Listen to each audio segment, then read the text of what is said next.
ರಾಣೆಬೆನ್ನೂರಿನಲ್ಲಿ ಬಿಜೆಪಿಗೆ KJP ಎದುರೇಟು. ಶಿರಾದಲ್ಲಿ TB ಜಯಚಂದ್ರಗೆ ಜೈ ಅಂತಾರ. ಹಿರೇಕೆರೂರಿನಲ್ಲಿ ಮತದಾರರು ಯಾರ ಕೈ ಹಿಡಿತಾರೆ? 3 ಕ್ಷೇತ್ರಗಳ ಜನಮತ ವಿಶೇಷ ಕಾರ್ಯಕ್ರಮದಲ್ಲಿ ನಾನು ಅರವಿಂದ್. ಹತ್ತಿ ಬೀಜ ಉತ್ಪಾದನೆಗೆ ಹೆಸರಾಗಿರುವ ಕ್ಷೇತ್ರ ರಾಣೆಬೆನ್ನೂರು. ಹಾವೇರಿ ಜಿಲ್ಲೆಯ ಪ್ರಮುಖ ಕ್ಷೇತ್ರಗಳಲ್ಲಿ ಒಂದಾಗಿರುವ ಈ ನಾಡಿನಲ್ಲಿ ರಾಜಕೀಯ ಜೋರಾಗೇ ಇದೆ. ಕೆಜೆಪಿ ಬಿಜೆಪಿ ಕಾಳಗದಿಂದ ಕುತೂಹಲ ಮೂಡಿಸಿರುವ ಕಣದಲ್ಲಿ ಜನಮತ ಹೇಗಿದೆ ನೋಡೋಣ ಬನ್ನಿ. ಜನಮತ ಟೀಮ್ ಇವತ್ತು ರಾಣಿಬೆನ್ನೂರು ವಿಧಾನಸಭಾ ಕ್ಷೇತ್ರದಲ್ಲಿದೆ. ಕಳೆದ ಬಾರಿ ಈ ಒಂದು ಕ್ಷೇತ್ರದಿಂದ ಭಾರತೀಯ ಜನತಾ ಪಕ್ಷದ ಅಭ್ಯರ್ಥಿಯಾಗಿ ಜಿ ಶಿವಣ್ಣ ಅವರು ಜಯಬೇರಿನ ಬಾರಿಸಿದ್ರು. ಆದರೆ ಬದಲಾದ ರಾಜಕೀಯ ಪರಿಸ್ಥಿತಿಯಲ್ಲಿ ಇವತ್ತು ಅವರು ಕೆಜೆಪಿ ಸೇರ್ಪಡೆಯಾಗಿದ್ದಾರೆ. ಹೀಗಾಗಿ ಈ ವರ್ಷದ ಈ ಬಾರಿಯ ವಿಧಾನಸಭಾ ಕ್ಷೇತ್ರದ ಚುನಾವಣೆ ಏನಿದೆ, ಇಲ್ಲಿ ರಾಣಿಬೆನ್ನೂರಿನ ಮತದಾರರು ಯಾವ ಒಂದು ಪಕ್ಷಕ್ಕೆ ತಮ್ಮ ಒಂದು ಮುದ್ರೆಯನ್ನು ಓದ್ತಾರೆ ಅವ್ರನ್ನೇ ಕೇಳೋಣ ಬನ್ನಿ. ಹತ್ತಿ ಬೀಜ ಉತ್ಪಾದನೆಗೆ ಬಲು ಜನಪ್ರಿಯ ನಾಡು ಅಂದ್ರೆ ರಾಣೆಬೆನ್ನೂರು. ಉತ್ತರ ಕರ್ನಾಟಕದ ಹೆಬ್ಬಾಗಿಲು ಅಂತಾನೆ ಕರೆಸಿಕೊಳ್ಳೋ ಈ ಕ್ಷೇತ್ರದಲ್ಲಿ 10 ಕೈಗಾರಿಕೆಗಳಿವೆ. ಹತ್ತಿ ಹಾಗೂ ಗೋವಿನ ಜೋಳ ಇಲ್ಲಿನ ಪ್ರಮುಖ ಬೆಳೆಗಳು. ಕ್ಷೇತ್ರದಾದ್ಯಂತ 100 ಬೀಜೋತ್ಪಾದನಾ ಕೇಂದ್ರಗಳಿವೆ. ಕಂಬಳಿ ತಯಾರಿಕೆ ಹಾಗೂ ಮಸ್ರಾಯಿ ಸೀರೆ ತಯಾರಿಸುವ ಗುಡಿ ಕೈಗಾರಿಕೆಗಳು ಇಂದಿಗೂ ಇಲ್ಲಿ ಜೀವಂತವಾಗಿವೆ.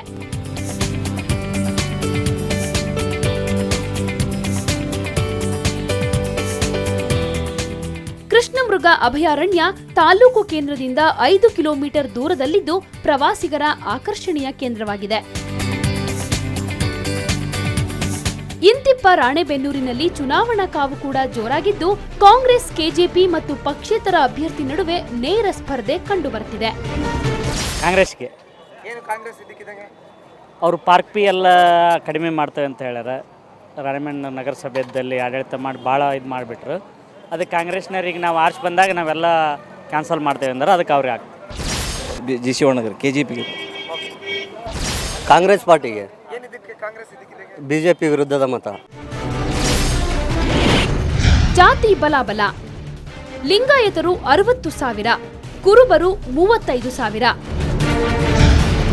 ಅಲ್ಪಸಂಖ್ಯಾತರು 35,000, ಇತರೆ 30,000.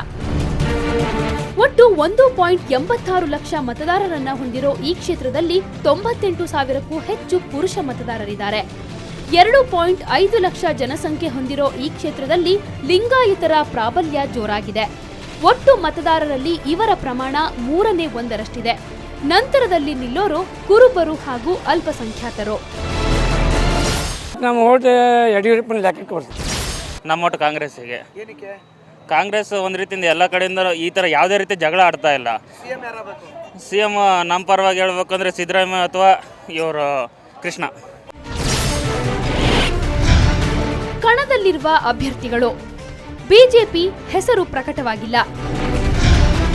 ಕಾಂಗ್ರೆಸ್ ಕೆಬಿ ಕೋಳಿವಾಡ. ಜೆಡಿಎಸ್ ಪ್ರಕಟವಾಗಿಲ್ಲ. KJP J Shivanna.